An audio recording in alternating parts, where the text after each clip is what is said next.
Я забыла, обещала, но уже, извините, маска одета, вот как есть, так есть.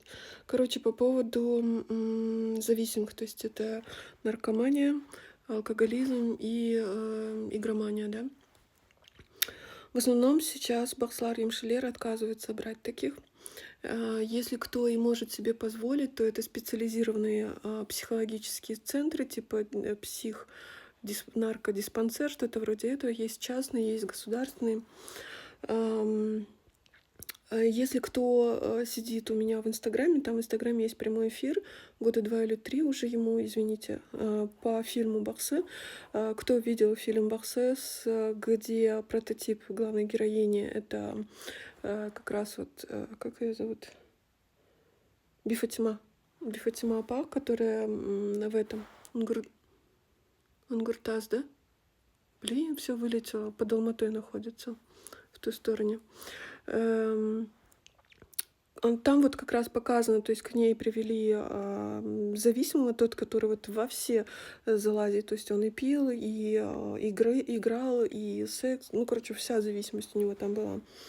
Какая суть? То есть, смотрите, по бахсылыкскому обряду должно делаться так. То есть человек, который зависимый был, это в нем шайтан, который джин, шайтан, который вцепился вот так. И плюс еще куча дофига разных других маленьких шайтанов.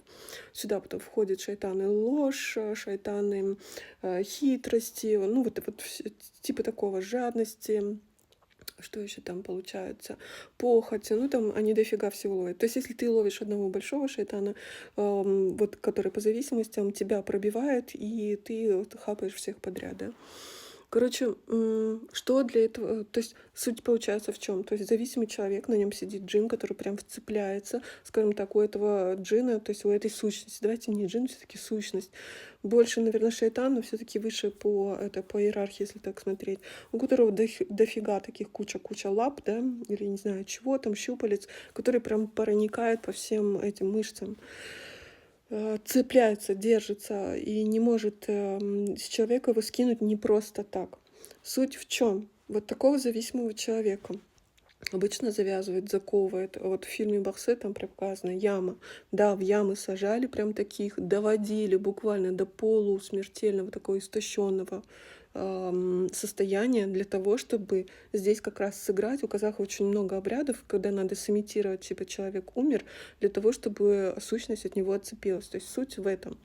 Еще таких зависимых надо прям очень хорошенечко прям бить. То есть и кто примерно понимает, что такое массаж лечебный, когда нужно, как это сказать, освободить мышцу. Это же не просто освобождение вот как раз вот этого шайтана скинуть, а когда вот эта сущность сидит в зависимости, она по всем вот так вот мышцам вот так она присосана. И нужно вот с этих мышц его скинуть. Простым массажем не получится. Для этого берется таяктар берется не асата як это инструмент как музыкальный, да. Таяк берется, то есть палка, посох. Камше берется камча, да, и прям этого зависимого надо прям хорошенечко побить, прям хорошенечко, понимаете? Плюс из него должно быть прям вылезти вот это вот все. То есть там крики неимоверные стоят, короче, там человек должен из себя всю боль, всю обиды вытащить, понимаете? Это еще эмоциональное такое состояние. Нужно вот это энергетически выкинуть, плюс со всех мышц скидывать. И дальше человека идут на изнеможение. То есть, когда уже человек вот в этой яме, либо закованный, сидит и уже такой, как будто умирает, да, то есть Бахсы специально дожидается этого момента. Потом он имитирует обрядом, что этот человек умер. Сущность, естественно, видит, что типа он умер, смысл ему сидеть, уходит. И дальше начинается уже процесс. Какой процесс? Нужно человеку восстанавливать здоровье, то есть здесь подключается емделек, нужно теперь вот этого зависимого привести в порядок. То есть органы должны начать работать, должны энергетические каналы все идти. И дальше начинается работа с головой, потому что все зависимости в первую очередь идут недолюбленность, ревность, неуверенность в себе.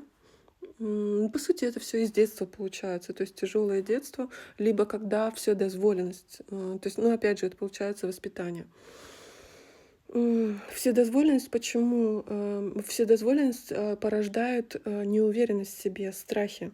Потому что пока ты маленький ребенок, за тебя все делают. А ты потом, когда вырастаешь, и вдруг оказывается, что, оказывается, теперь делать должен ты все сам, а ты ничего из этого не умеешь делать.